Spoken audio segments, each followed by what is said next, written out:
الرحمن الرحيم الحمد لله رب العالمين والصلاة والسلام على خير خلقه محمد وعلى آله وصحبه أجمعين وبعد ورونو د روژې په باره کې چې کوم ضروري مسایل دي د دې سلسله شروع کړې ده. انشاءالله نن به هم ځینې مسایل بیان کو تر څو پورې چې رمضان داخليږي. د ټولو نه اول او مخکې مسله کومه چې دا لږه شان د حیا مسله ده او واضحه ده، خو دې په خاطر چې ځینې خلک د داسې مسایلو نه خبر نو په دې خاطر د دې په تعلیم او بیانولو کې څه شک نشته، د دې په تعلیم او بیانولو کې څه شرم نشته. اول د هغې نه د خپل زنانه سره کوروالی کول، دا روژه ماتی هم او کفاره هم په انسان باندې لازمي. په دې وجه به سړی غایت کوشش کوي چې داسې څه حرکت ونه کړي چې هغه د کوروالی سبب کیږي یا هغې ته د نږدېکت سبب کیږي. د یو صحابي راغی رسول الله صلی الله علیه وسلم ته وایي چې زه خو هلاک شوم. نبی علیه الصلاة والسلام ورته وایي چې ته څه هلاک کړي؟ نو هغه ورته وایي چې زه خو خپلې زنانه سره مې کوروالی وکړ. نبی علیه الصلاة والسلام ورته ویلي چې آیا غلام آزادولی شي؟ نو هغه ویلي چې نه، د دې طاقت خو نه لرم. بیا ورته ویلي 2 میاشتې روژه نیولی شي؟ و یا رسول الله د دې طاقت هم نه لرم. بیا ورته ویلي چې آیا 80 مسکینانو ته روټۍ ورکولی شي؟ نو هغه ویل چې دې طاقت هم نه لرم. نو بیا همداسې کېناست او تر دې چې صدقه نبي علیه الصلاة والسلام ته راغله او هغه ته ورکړه چې په دې باندې صدقه وکړه. هغه ورته ویلې چې یاره زما ماشومان د هر چا نه زیات محتاج دي. نو بیا نبي علیه الصلاة والسلام ورته په خندا شو، ورته ویلې چې خپلو ماشومانو ته دې روټۍ په دې باندې ورکړه او هغوی ته طعام ورکړه. ورونو، یوه د مسایلو نه چې هغه په رمضان کې د خپلې زنانه ښکلول دي. ورونو، په دې مسله کې د عایشې رضی الله عنها روایت دی چې هغه وایي چې رسول الله صلی الله علیه وسلم به یوه زنانه د خپلو زنانهونه هغه به یې ښکلوله. خو دې کې دومره مسله ده چې سړی په ځان باندې اعتمادي وي نو دا کار به کوي. که کله اعتمادي نه وي، ځکه دا د کوروالي اولی حالات دي.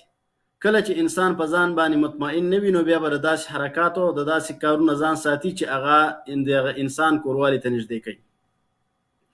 دغه رنګې یو بل حدیث شریف کې راځي، نبی علیه الصلاة والسلام نه یو کس اجازه وغوښته په ښکلولو کې، نو هغه ته اجازه ورنه کړه ځکه چې هغه ځوان او بل کس یې نه اجازه وغوښته، نو هغه ته اجازه ورکړله ځکه چې هغه عمر کې زیات و، نو د هغه شهوت نسبت هغه مخکیني ته کم و.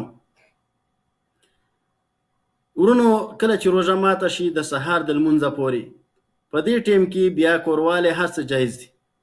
خو چې کله د سهار سړی روټۍ اذان وشو د سهار، د دې نه وروسته به د کوروالی او داسې شیانو نه سړی ځان ساتي چې د کوروالی سبب کیږي. الله رب العالمین وایي وحل لکم لیلة الصیام الرفث الی نسائکم. الله رب العالمین وایي تاسو دا جایزه ده چې د رمضان په شپه باندې خپلو زنانو ته نږدې شي. دویمه مسله ورونو، خوراک او څښاک. دا خو ډیره مشهوره او واضحه مسله ده او هر سړی په دې باندې پوهیږي.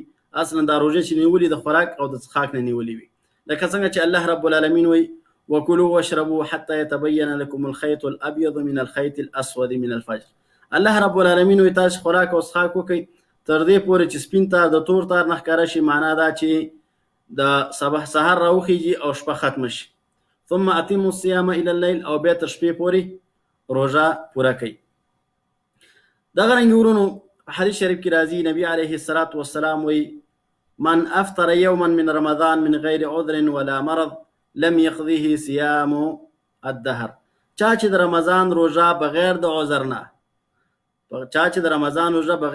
نه او مرض نه ما تکړه، یعنی قصدي شکل باندې اوخړله، که ټول عمر روژه ونیسي هم د هغې ثواب نشي پوره